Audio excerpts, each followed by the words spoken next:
Does anyone really know what hormones do? There is so much talk about women's hormonal health, but most women are left even more confused about what it means for them and what to do about it. The confusion ends now. An award-winning German nutrition scientist created a powerful herbal formula called Hormone Harmony, which contains 12 powerful adaptogens into one single capsule. Each of these ingredients is carefully selected based on scientific evidence and has been proven effective in clinical studies for women of various ages and hormonal profiles. Happy Mammoth, the company that produces Hormone Harmony, is famous for its zero compromise policy. No GMOs, artificial fillers or flavors, or any other junk. Only science-backed ingredients in amounts that are clinically proven. What makes this formula unlike anything else on the market is that it tackles multiple hormone imbalances at the same time, creating a cascade of benefits all throughout the body and mind. Hormone Harmony has over 50,000 raving reviews from women all over the world, with 98% of them saying they'd gladly recommend it to their friends and family. For a limited time, you can get 15% off your entire first order at happymammoth.com. Just use the code BLAME at checkout. You can try Hormone Harmony risk-free and get 15% off your first order with code BLAME at checkout. This episode is brought to you by LifeLock.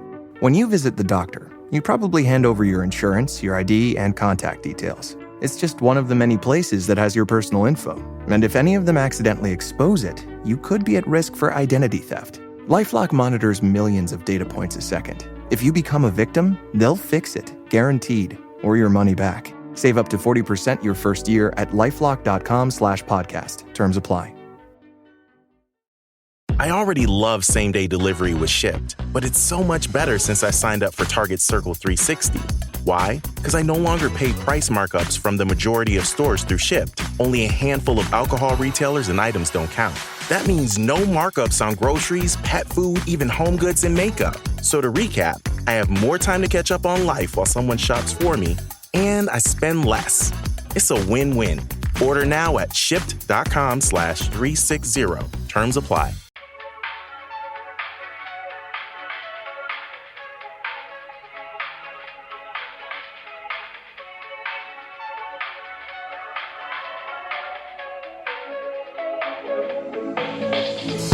Hi. Don't. I went loud and you went quiet. And that's opposite for us. True. Welcome to another episode of But Am I Wrong? The first one before our summer break, summer vacation. The first one or the last one? I don't know. Don't ask me to think too hard. I'm pretty sure it's the last. Did I not say last? You said first. Oh, okay. I fully meant to say last. I was Okay. like, why would I say first? I don't want to change me saying last. No, turns out that's what I did say. Yeah. The last one. Wait. Or I might have made that up, but I don't know. I don't know. No way to tell. There's no way to know. They're still one of my favorite fucking TikToks is the person like calling their FaceTiming their friends, being like, who's playing? It was literally like Super Bowl. It was like the Saturday before the Super Bowl, and being like, who's playing Super Bowl? And one of their friends goes, there's no way to know. there's no way to know. And I use that all the fucking time. That's what I was just referencing. No, I want for anyone who didn't know. Yeah. I don't know if that TikTok had as much of an impact on everybody else besides us. The thing is that it wasn't really the TikTok itself. It was you. Because it meant so much. Yes. I found it so funny. And it is a perfect and apt response to everything. There's no way to know. There's no way to tell. Anyways, this is But Am I Wrong? Two people. Me, Megan. And you? Melisa Diamond Mont. We are two people who have been graced and cursed with the gift of never being wrong. And so what do you do when you have a gift? You make a podcast. Yeah, you share that gift with the world. Exactly. You and can call as this an international charity work. podcast. Then International. What's it called? I forget. I don't know what word you were even looking for. One of those words where you're doing good work like all over the world. International philanthropy? No, but that works. Okay. That's perfect. That's fine. This is a philanthropic podcast with two philanthropic people.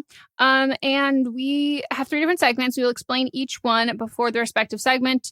And what you really need to know is we want you to vote on who you think was wrong in this episode. So because we're we want to hear from you. We post stories over on our Instagram. We also post them in the highlights at the same time. You have 24 hours from seeing that to voting in the poll of who you think was wrong. And then you don't have 24 hours, but like you've got like, if you're still within the window, you can still write in about why you voted the way you did, your thoughts, your feelings. Write in when you vote. That's the ideal. Because we probably won't read. Just to be honest, we probably won't read it. No. Like we'll read it, but it won't be on air to share with other people. Yeah, because of how our schedule is now. We've got a better turnaround. Yeah, you will have more time for this one though. Oh, you will. You will. True. So, tell us why you voted the way you did, your thoughts and your feelings, and when we read the results on our Tuesday episode. I am called "See You Next Tuesday," and we not only read the polls, like how they ended up, but we also read your responses. And sometimes we have updates from the people who have written in. Sometimes we have updates on like the current event aspects of it, and it's a grand old time. All right, shall we get into it? I think we shall. Our first segment is called But Am I Wrong? And that's when we pick something from our own personal lives that we want to rant about, we want to yell about, we want to present, or it's something from our own personal lives that we've been wrong about. Megan, you're up first. Mine is a statement, a rant, and a hot take, and that is let a girl have her hobbies. And I don't know if you know about this, but a summer associate at a big law firm is a self-proclaimed biter, and allegedly in a icebreaker get to know you where the rest of us are struggling to come up with what's my icebreaker. She knew exactly what to say, and that's she likes biting people. And you know what? She's not a liar. She's not a liar. She does like biting people. And she was at Sidley is like the big law firm. That probably means something to some people. Doesn't mean anything to me.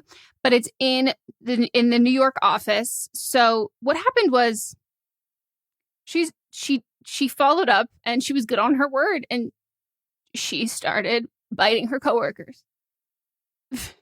And according to insiders at the firm, pretty much from like the start of summer and when she got there, she started biting her coworkers, and that it, quote unquote, not in a we're beefing way. I have to say, abovethelaw.com, they did, I think they were the first ones to like really do a whole report on this, but this is how they wrote this is hilarious. Not in a we're beefing way, but more of a faux quirky manic pixie dream girl crossed with a Donner Party vibe. So it is now said or rumored to be that her chomp count is up in the double digits. And this person said that they've seen pictures of the bites and like they're saying that nibble, they think was a little bit too tame of a word. It was photographed on there. And apparently this was going on unreported for like quite some time. Like she was there for months. She was working there and this basically started, she gave everyone a warning, hey, I'm a biter. And then from that moment on, she started biting and she stayed for months. And it is unsure why that it took so long for someone to actually report it. Oh, sorry, few weeks, not few months. So she got a lot of bites in those few weeks. So she has not been publicly named, but she has been accused of biting at least 10 people, including other summer interns, associate lawyers, and what most people think was the catalyst for this termination was in fact a human resources representative at the law firm. And the people at the firm said the biting was not described as aggressive, but rather being framed as offbeat or a faux quirky. As of now, we have no idea where she is. She's in hiding. And I would, God forbid, a girl of hobbies, let it tell us about you, because I have so many questions. And I'm going to say this right now. She doesn't seem like she'd be a bad lawyer. Yes, she does, Megan. Why? One, I don't believe this story because also in the report, they were saying that people started wearing sleeves because they were afraid of getting bit. But they're lawyers. They have on suits. Like, unless they're doing nonprofit work and they all have on polos, I don't believe that lawyers are walking around with their arms out. Two, people shouldn't be biting other people. I do not want your bodily fluids on me. Three, you're being contradicted because that old man that bit that woman, you were on the other side. And I know it's an old man, but like, still, people should not be biting people.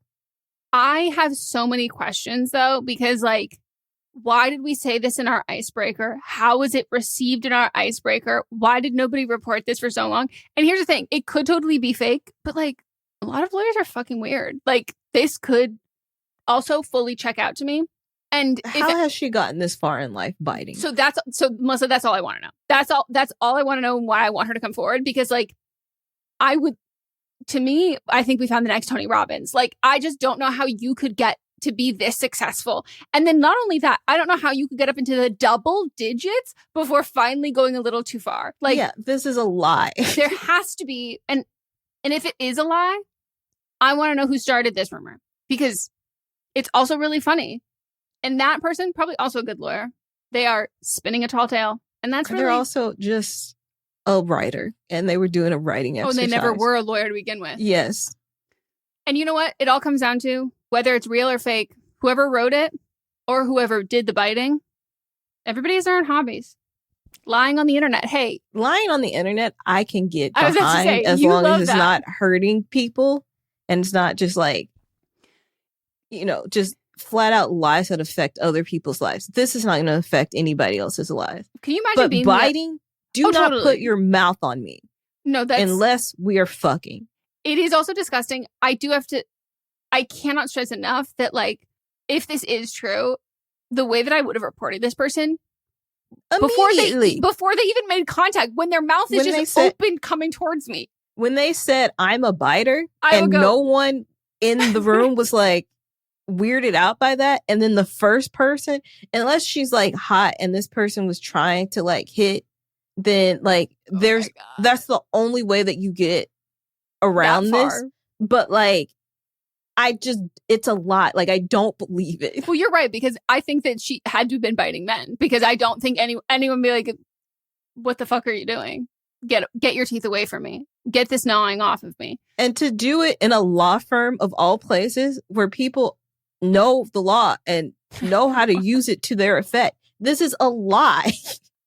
And I love it if it's a lie. Like, it's just so funny to me that this is, and it is like gotten this far that like everybody on Law Talk is talking about like all of these kinds of things. But my favorite thing has been seeing like lawyers being like, honestly, like I could see it. And I'm like, okay, what? Now tell me about your experience. Like, what do you mean you could see this happening? I already have like people that are social media lawyers and social media doctors. Some of them helpful. Some of them just like to start controversy and say, I'm not your doctor, but, or I'm not your lawyer, but, like that one that was on Love is Blind.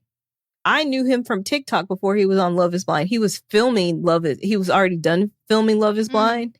And then he got famous on TikTok. But like, I already knew that he was up to no good. Not that he said anything bad, but he just likes to take things that are controversial and be like, if I was a lawyer in this situation. But well, like, you like to go on a reality show. So that already tells me something about you. But also, like, these are not billable hours. Like, right. Do you have that much free time? I probably wouldn't advertise how much free time you have. Mm-hmm. But yeah, I love a hobby. All right. We're going to take a break. When we get back, we'll get into mine.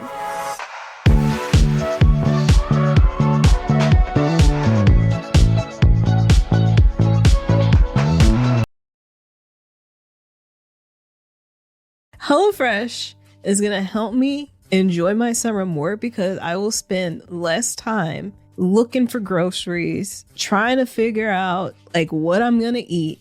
It's just delivered straight to me, and it makes things so much easier so I can be outside basking in the sun. Spending less time in the kitchen, more time eating delicious things, and having a great time, which is all what summer's about. This summer, HelloFresh has made it even easier to enjoy delicious, healthy, and homemade quality meals with their new ready-made meals. These heat-and-go HelloFresh meals are chef-crafted, flavorful dishes, ready in, guess how many minutes? Oh, it's just 3. So you can dig in and go do summer right. My mouth is already watering looking at this Southwest-inspired chicken bowl. and the stir-fried udon with pulled pork and veggies. There's also a creamy Alfredo truffle pasta and an Indian-inspired chicken paired with turmeric rice. Drool. These are all ready to eat after a quick spin in the microwave. We love HelloFresh. We have sung their praises for so long. I have to give a shout out though. The Mushu pork lettuce wraps changed my life. Absolutely so good. I think it has to be one of my favorites I've ever had. Make your summer enjoyable and delicious by signing up for HelloFresh at hellofresh.com/blameme10fm and get 10 free meals with a free item for life. That's hellofresh.com/blameme10fm for 10 free meals and a free item in every box. HelloFresh.com/blameme10fm. One per box with an active subscription. Free meals are applied as a discount on the first box. New subscribers only. Varies by plan. This episode is brought to you by Progressive Insurance. Do you ever think about switching insurance companies just to see if you could save some cash? Well, Progressive makes it easy. Just drop in some details about yourself and see if you're eligible to save money when you bundle your home and auto policies. The process only takes minutes, and it could mean hundreds more in your pocket. Visit Progressive.com after this episode to see if you could save. Progressive Casualty Insurance Company and Affiliates. Potential savings will vary, not available in all states.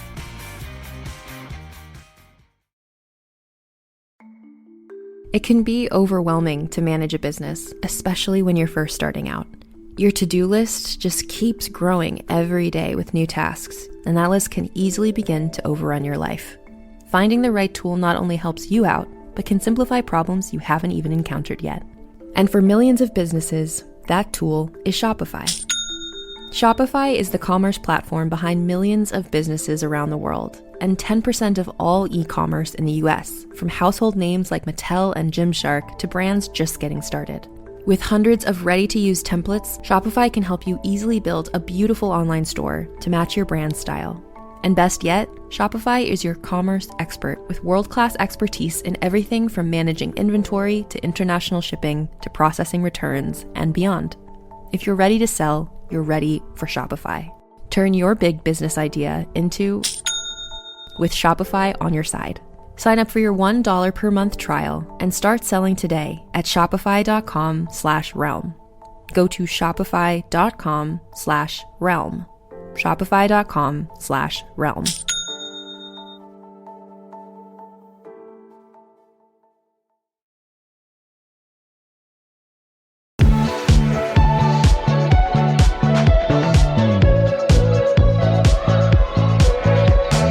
All right, we're back.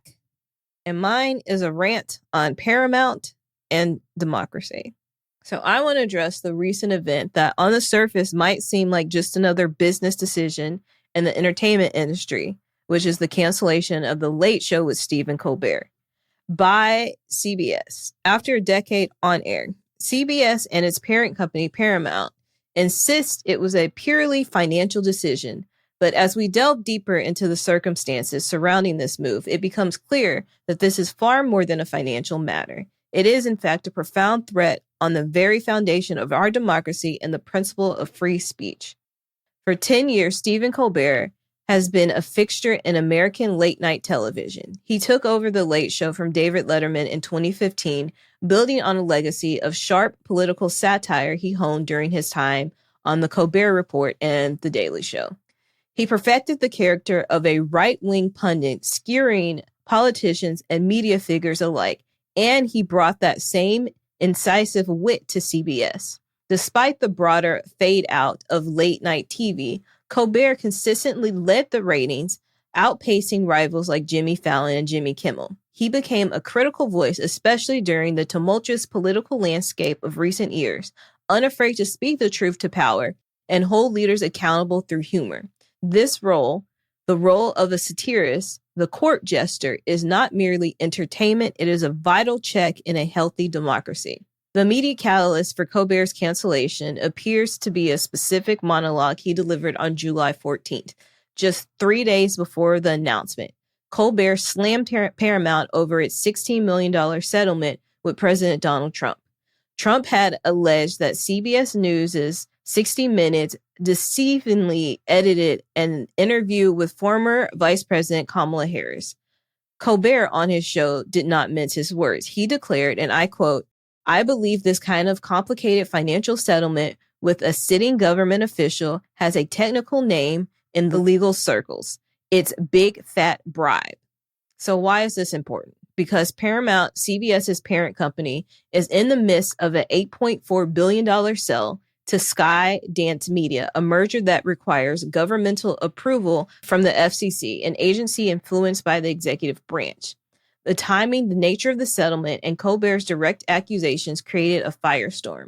Just 72 hours later, the show was canceled. So this brings to the core of why this is a threat to democracy.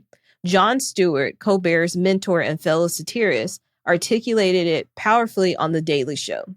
He rejected the notion that this was purely a financial decision, stating, "I think the answer is in the fear and the pre-compliance that is gripping all of America's institutions at this very moment." He went on to say, "Institutions that have chosen to not fight the vengeful and vindictive actions of our pubic-haired doodling commander-in-chief, this is not the moment to give in." Stewart's point is critical. It's not necessarily about direct order from a political figure, but about a chilling effect, a self-censorship born out of fear of retribution. As MSNBC's Chris Hayes put it, "Not really an overstatement to say that the test of a free society is whether or not comedians can make fun of the country's leaders on TV without repercussions. If media corporations, fearing financial repercussions or regulatory hurdles, silence critical voices, then they are sacrificing free speech for profit and political appeasement." The Writers Guild of America, East and West, issued a joint statement, and they expressed significant concerns that the late show's cancellation is a bribe, sacrificing free speech to curry favor with the Trump administration as the company looks for merger approval. They warned that a corporation terminating a show in bad faith due to explicit or implicit political pressure is dangerous and unacceptable in a democracy society.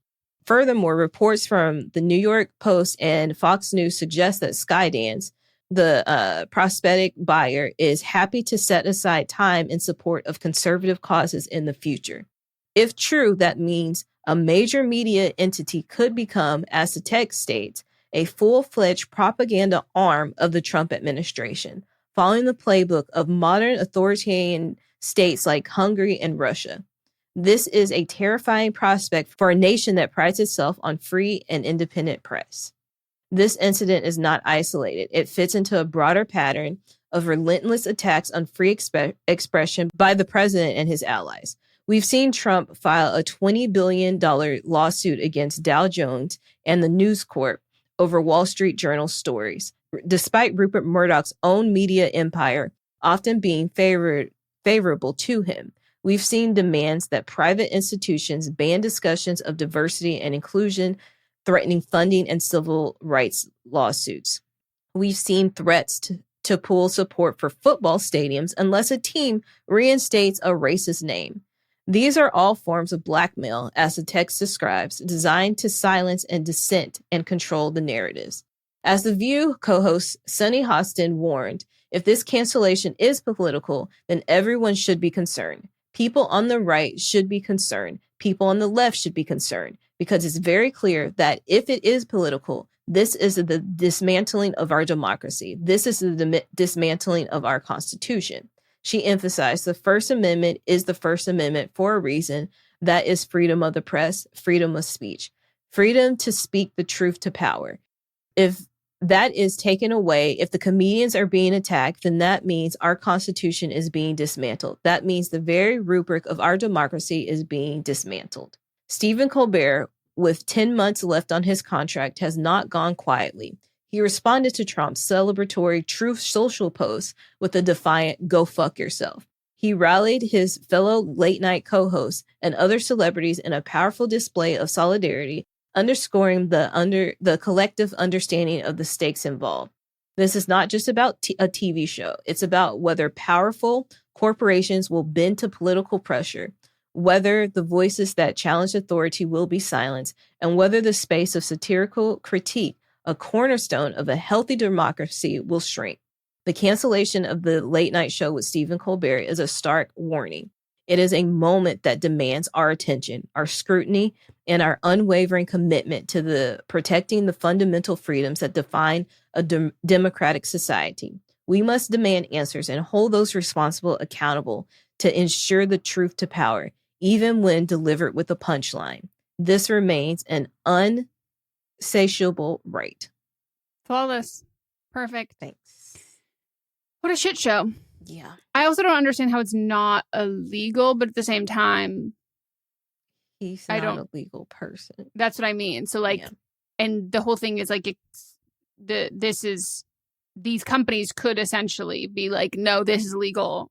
When massive companies are the only ones who have like the funds to actually push back against and like sue someone for doing something illegal, and instead they just like fucking bend over backwards. I'm just like, cool, thank you. Yeah. And it's like, well, we wish we could have done more. And I'm like, no, you don't. It's the FCC that is supposed to regulate this, but it's filled with people that support him. Yep. So insanity, absolute insanity. And yeah, it happened so fast. Mm-hmm.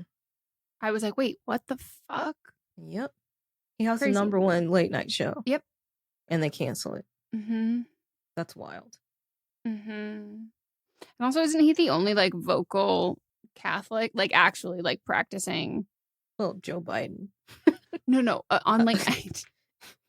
On late night. Like, he's on like, late night, yeah. Yeah, like he's one of the only ones who like he like routinely and continuously talks about his faith, which like thought you guys loved that.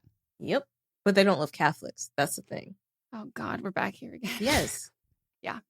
JD Vance, a fake Catholic. Mm-hmm. Well, you're not wrong. It's depressing as fuck. All right. Well, we're going to take another break. Yeah. When we get back, we'll get to But Are You Wrong?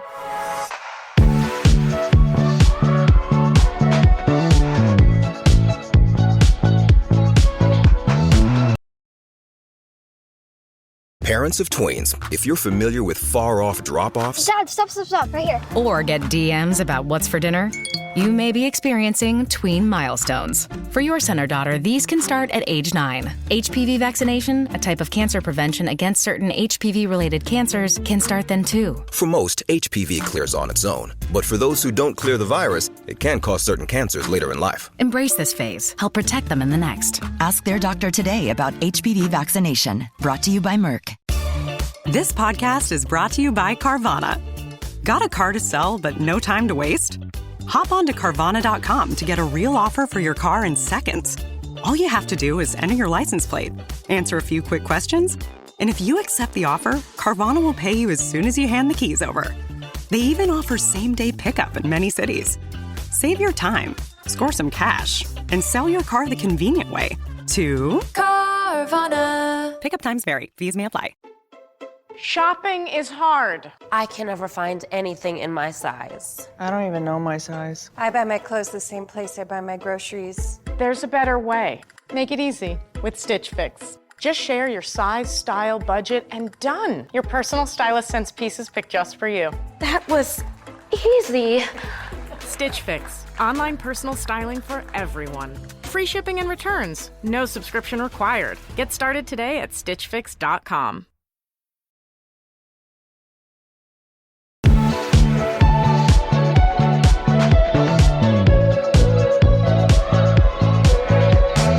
We are back. It is time for But Are You Wrong? This is where you write in with a situation, circumstance you found yourself in that you want to know if you are in the wrong about. We also will accept if you have a hot take that you would like to share with the class. That's also totally fine. But keep it under 300 words. Send it to butamiwrongpod@gmail.com. Or you can also fill out our form that is listed in the show notes as well as on our socials. You do have to be 18 or over. We ask that you include your age and other people's ages, but it is all anonymous. So you can come with fake names. You can be fun with it. But we need certain things to follow along. Okay. Hello, Eminem. My brother-in-law is having a destination wedding in Cancun early April 2026. It's being planned as a whole week event with excursions / pre-wedding parties. Oh, the issue is that I'm currently pregnant with my first child and will be 4 months postpartum at the time of their wedding. My husband and I don't want to take the baby on a 5-hour plus flight. Stressful for everyone / low immune system due to not being fully vaccinated. So the only realistic option would be for us to leave for 2 days to attend the actual wedding. This would cost us around $2,000. Given that we'll both be freshly back to work from partially paid paternity / maternity leave and just recovered from the cost of being new parents, this option doesn't sound great. Also, aside from the money, we both don't like the idea of leaving the baby overnight so young, especially since I plan on breastfeeding. So would I be wrong to miss my brother-in-law's wedding? I don't think that you would be wrong if you don't want to go to the wedding. I think, like, if your husband can fly in and fly out, is that his brother? I think so. Yeah. Yeah. That's what I was like trying to figure out. I'm like, is it like someone getting remarried that like whatever? But like, I think like 4 months postpartum, like you obviously you don't know how your postpartum will go, but I think like 5+ hours of a flight, like, yes, that totally like sucks. But I think like if it's his brother, I don't think you'd be wrong for not going. I think you'd be wrong for being like, you husband also cannot go if he really wants to go and he can set up having additional help and childcare help for you there. You know what I mean? I don't think he'd be wrong for not going. No, if he wants to go, I'm saying. But it doesn't seem like it because she was like, neither one of us. Oh, I missed that part. My husband and I don't want to take the baby on a 5+ hour flight. So realistically, the option would be for us to leave for 2 days and attend the actual wedding. Oh, we don't like the idea of leaving the baby overnight. of leaving the baby. So. But it's like, so would I be wrong for missing my brother-in-law's wedding? No. I don't think you would be wrong. Like, I think your brother-in-law should expect this to be happening. Like, the baby is new. The baby is not fully vaccinated. Going out of the country and then coming back is putting the baby at risk, too. Mm-hmm. I don't think that you'd be wrong at all. I'm going to level with you. I do think a 5-hour destination wedding, like a flight for a 5-hour destination wedding is like to me, if you live in Mexico, you live in California, you live on the West Coast, and you're doing like a Mexico, Cancun, Cabo wedding, I think like it is fair to assume that like you're not going to get like 10% of the people you invite. Like, I think you could, like, a good amount of people are probably going to come from there. But I think, like, to me, 5 hours, regardless if you're still within, like, you wouldn't consider necessarily being like, oh, well, we're not going to Europe. To me, that's the same thing. Once you get that many hours of a flight, then you have to be the kind of person where it's like, to me, you're having a wedding, you're on the East Coast, you're having a wedding, and that wedding is in Cancun.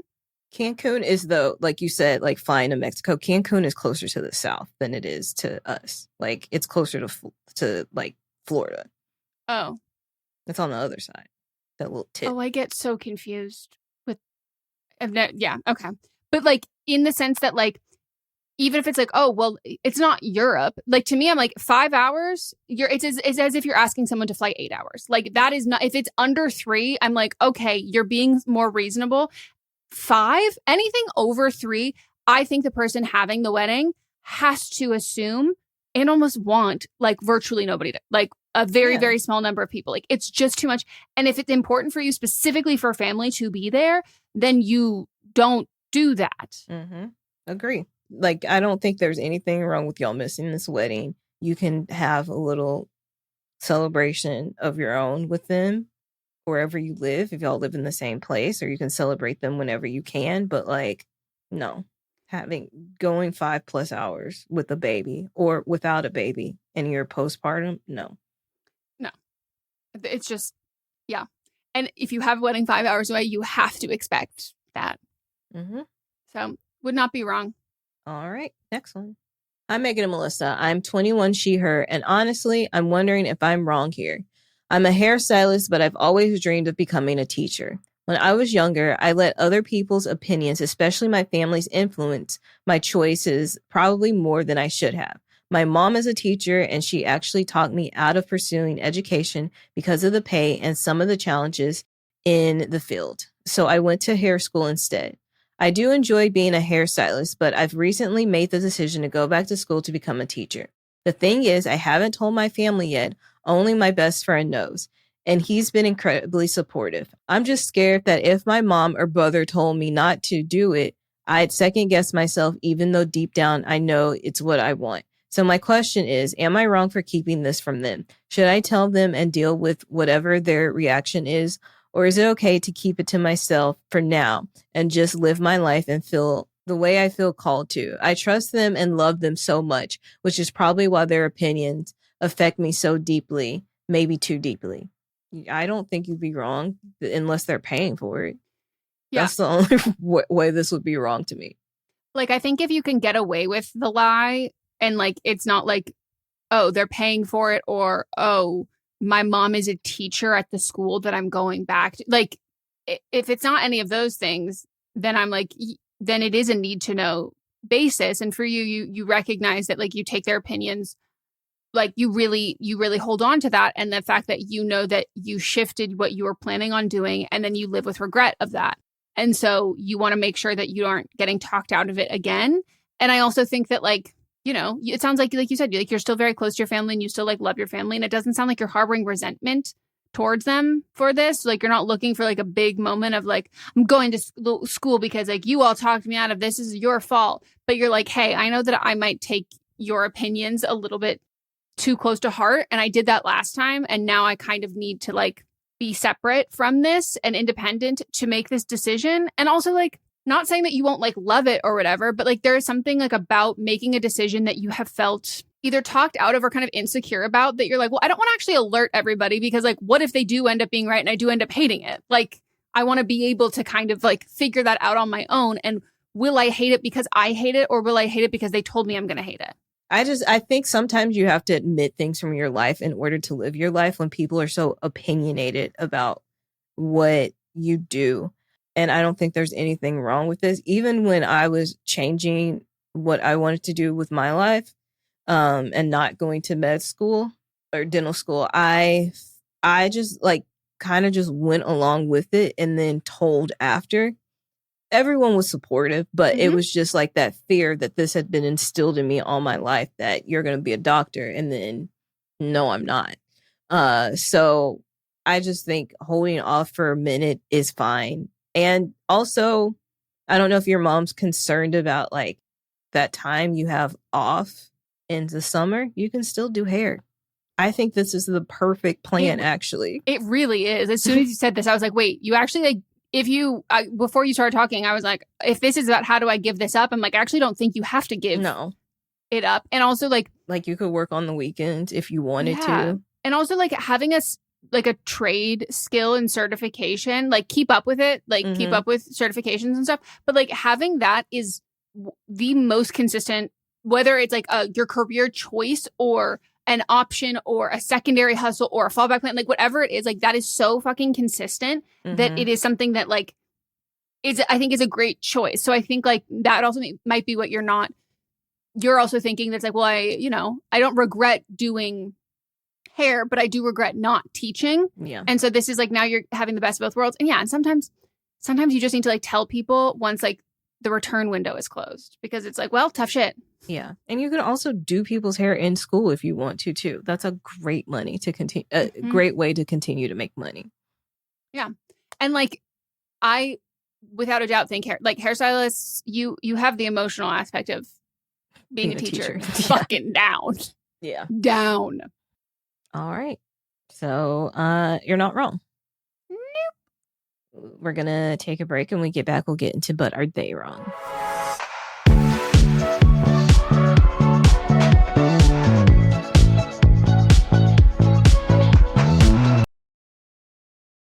Your burger is served, and this is our finest Pepsi Zero Sugar. Its sweet profile perfectly balances the savory notes of your burger. That is one perfect combination. Burgers deserve Pepsi. Hi, welcome to IKEA. This is my college campus. Correct, but I see you're on IKEA.com ordering some college items. My daughter's room is pretty bare. We need a lamp, some comfy pillows, her favorite stuffy. Dad! With pickup options, we've got what you need to conveniently order IKEA. Literally anywhere. Sweet. More time for gaming. And studying.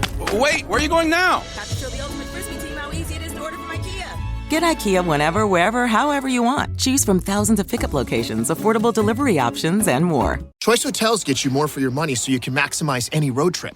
Like these road trippers making waffles and eating fresh fruit in their natural habitat. The breakfast area at a Comfort Inn. I just love seeing a vacation maximized in the wild. Check into more. Book direct at choicehotels.com.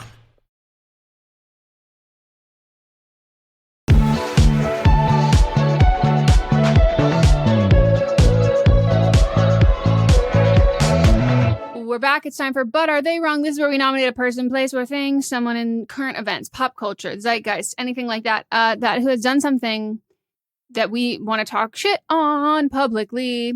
So it could be a multitude of things. As always, if you want to nominate someone or something, you can send us a DM if it's something you see on TikTok or anything like that. We might do it. We can't make any promises. Mine is, I'm going to call it like relatively low-hanging fruit-ish. But it's called the Outskirts of Haven Farm. Or was it Heaven? Sometimes I don't know if like someone just did a poor name or I just spelled it wrong. It's Heaven. I just spelled it wrong.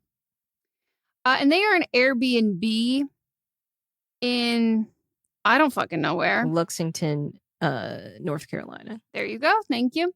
And she posted on her TikTok account, which is Outskirts of Heaven Farm, posted that a guest who had just arrived and like booked their cab, like booked a stay here at their farm. They arrived and then they saw she has a Trump Vance sign hanging out on the fence. And they said, I'm actually going to cancel this. That's all they said. And then they just got in their car and they left. And she was so upset and irate that they did this, that she was being canceled for someone canceling. I was like, now we're really just bleeding in the terms of cancel. Like, yes, she canceled a reservation. No, she didn't cancel you. Also, like, they never posted anything publicly. No one would know about this except you. No, like, I'm sorry, someone canceling staying at your Airbnb is not you being canceled. Like, those are not the fucking same thing. And I'm like, you just forget what fucking words mean. And so now she's making videos about it, constantly being like, I guess I'll take the sign down. And then, of course, replies to like the one person who's like, keep it up. And it's like, they'll never silence our voices. They're trying to censor us. And she went on the news talking about like all of this kind of shit. And it's just like, my God, the fucking snowflakes, the absolute necessary of these are the people who lose their mind when there's like a pride flag hanging somewhere. Mm-hmm. But this, no. Gotta get it. And I think really the icing on top of everything is her farm Airbnb is fucking hideous. Yep. It looked disgusting. I would have canceled if I arrived at night, no floodlights, and I walked in and I saw that and I'd say, I'm actually going to head out. Like the fact that there is 4 couches that are all lazy boy recliners. I'm good. I'm good. That is not a communal piece of furniture. That is a basement furniture. And that's it. All right. Mine is, they'd probably be best friends, actually. Mine is Derek Huffman. And so the story that I'm going to talk about embodies what I'm calling our wrong of the week. It's a tale filled with irony, unintended consequences, and a man who, depending on your perspective, might just be getting exactly what he asked for. And this is my perspective, so he is. And I think that he's actually getting exactly what he deserves. So Derek Huffman is a 46-year-old father of 3 from Texas. Earlier this year, he made a drastic decision. He claimed that the U.S. had become overturned by woke ideology. And for him, the final straw was his daughter being forced to talk about lesbian relationships in school. Oh, God. Keep in mind, they live in Texas. So in a move that made headlines, he packed up his family and relocated to Russia. Yes, Russia. He was one of 2 families who reportedly answered an American blogger's invitation to move to a village outside of Moscow, seeking freedom from what he called liberal gender norms and LGBTQ indoctrination. To secure an expedited citizenship process for his family, as he put it, to earn a place here in Russia, Mr. Huffman announced he would gladly join the Russian military. He told state media, "If I risk myself for our new country, no one will say that I am not a part of it. Unlike migrants in America who come there just like that to not assimilate and at the same time want free handouts." Now, this is where the plot thickens. According to his wife, Diana, Derek was promised a non-combat role. He was assured he'd serve as a welder or perhaps even a war correspondent. Roles that, one might assume, would keep a father of three with no prior military experience out of harm's way. But the reality has proven to be a stark difference. Deanna recently shared on a now deleted YouTube page that her husband is being sent to the front lines of Moscow's meat grinder in the Ukraine. And meat grinder is how she described it. Despite his lack of military background, he underwent training in a language he doesn't understand. And his wife pointed out, unfortunately, when you're taught in a different language and you don't understand the language, how are you really getting taught? You're not. Yeah. Those same people that are probably yelling, learn English, speak English. You're in America. Now he's in Russia and can't speak the language. She added, he feels like he's being thrown to the wolves right now. Yeah, what did you expect? And to add insult to injury, after a month of service, the family has yet to receive the wages he was promised. Derek was last seen in a message on Father's Day, wearing camouflage, telling his family, "I miss you all more than you can imagine. I can't wait to see you. What I'm doing is important to me and important to our family. Just know I will do whatever it takes to be safe and to come home to you." This story is a poignant, if not tragic, reminder of the consequences of one's choices. Derek Huffman sought to escape what he perceived as an ideological threat in his home country, only to find himself in a real and immediate physical danger in a foreign land, fighting a war seemingly he wasn't prepared for, in a role that he wasn't promised. He wanted to earn his place, to prove his worth in another country. And I just want to point out again that this man is 46 years old. And he, like I said, wanted to earn his place. And in a twisted turn of events, he's certainly being given that opportunity. I hope this radicalizes his daughters. Yeah, because that man is not surviving. No. That man's probably already dead. That man was probably already on his way of needing a hip replacement. Yeah. Like, that, I'm sorry, this is so fucking funny to me. I'm truly addicted to that. Like, I am. The idea that you can be like, so like, I want to do it, but like, can you like make sure I'm safe? Like, yeah. I'm sorry. No. Do you know? And he volunteered to do this. He didn't have to do that. Like, the amount of people who does he think that everybody else goes into war being like, I want to die. I'm down to die. And like, he's the only one going like, I'd like to have an admin job.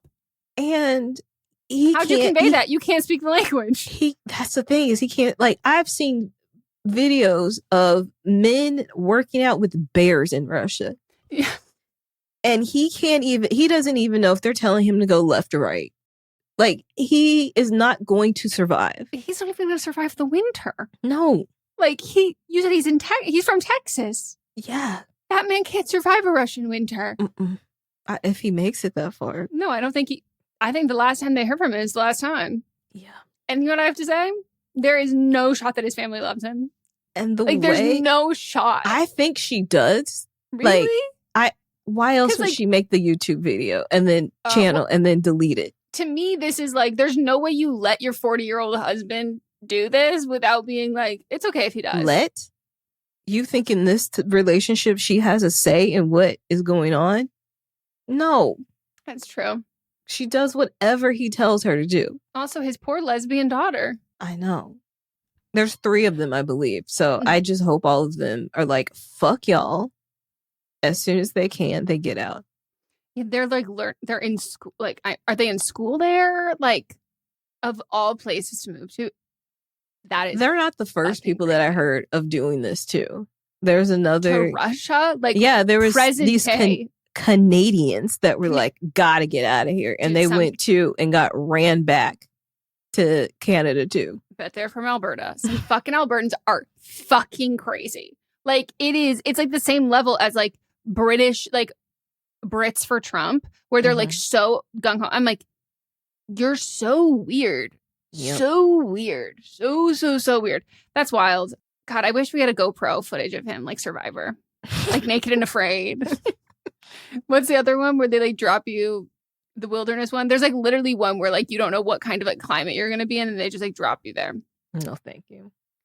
Yeah, I watched that one, and that one person, I watched Trixie and Katya react to it, and I saw someone on it who I'm like, oh, if I would never, but if I ever decided to do a show, like I just witnessed how my time would go, and they had to be removed from the show, not because they were dying, like not because of anything, like they didn't get eliminated, like they were doing fine, except they were so constipated it got into a medically concerning point. I was like, yeah, that would be me. Like that would take me out.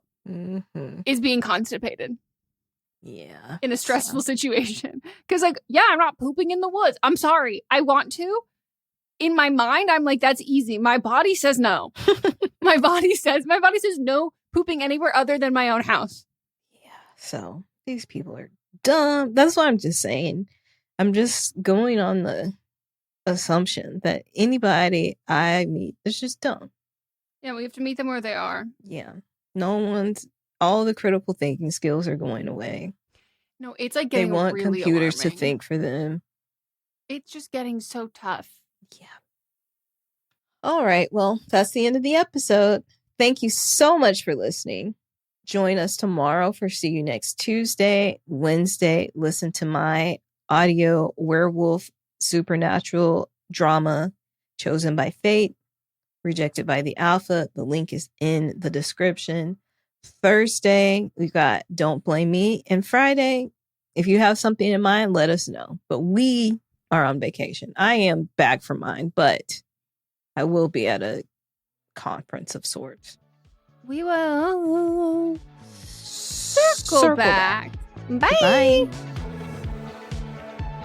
This is a Sister Sign production hosted by me, Megan Rinks. And me, Melissa D. Montz, plus Diamond Imprint Productions. Post-production by Coco Lorenz. Production assistance by Melanie D. Watson. And music by Ryan Hunter and Giacomo Picasso. Does music really have the power to heal? How can you instantly be more persuasive? What would the world be like if there were no bugs? These are the kind of topics we explore in every episode of my podcast called Something You Should Know. My name is Mike Carruthers, and what we do on Something You Should Know is we find leading experts and curate topics that will impact your life, satisfy your curiosity, or simply fascinate you, maybe all of the above. Out of all the millions of podcasts in the universe, Something You Should Know is usually ranked in the top 200 of all podcasts on Apple. A lot of people like Something You Should Know, and I'm willing to bet you will too. We deliver 3 episodes a week and have a catalog of over 1,000 shows for you to listen to. Give a listen to Something You Should Know, wherever you get your podcasts. It's ticklish business any way you look at it. Come on, we'll stick together. Love movies? Love classic movies? So do we. Ticklish Business is the podcast where classic film is discussed in modern times. Hosted by me, film journalist Kristen Lopez, and my co-host, author Emily Edwards, we dive into the golden age of cinema with fun, heart, and serious expertise. As published film historians and lifelong classic movie buffs, we bring insider insights, deep research, and lively debates with a variety of special guests, ranging from celebrities like Holly Madison to TCM luminaries Dave Karger and Eddie Muller, and even family members of old Hollywood legends. Subscribe now to Ticklish Business on your favorite podcast app, and let's talk about old Hollywood today. Look, we all know there are a lot of celebrity interview podcasts out there, but there's only one, Happy, Sad, Confused. I'm Josh Horowitz, and yeah, I'm the host of the show, so I'm a little biased, but truly Happy, Sad, Confused is the place for nerdy and intimate conversations with all your favorite actors and filmmakers. From Andrew Garfield and Scarlett Johansson to Christopher Nolan and Quentin Tarantino. For over 10 years and over 700 episodes, Happy, Sad, Confused has broken movie and TV news every single week. That's because I ask all the questions I want to know, and more importantly, you want to know. Casting what-ifs, backstage stories, acting pet peeves, and much more. So whether you're into superheroes, prestige TV, or just the coolest actors and directors alive, you're going to learn something in every episode. Listen to Happy, Sad, Confused on Apple Podcasts, Spotify, or wherever you get your podcasts.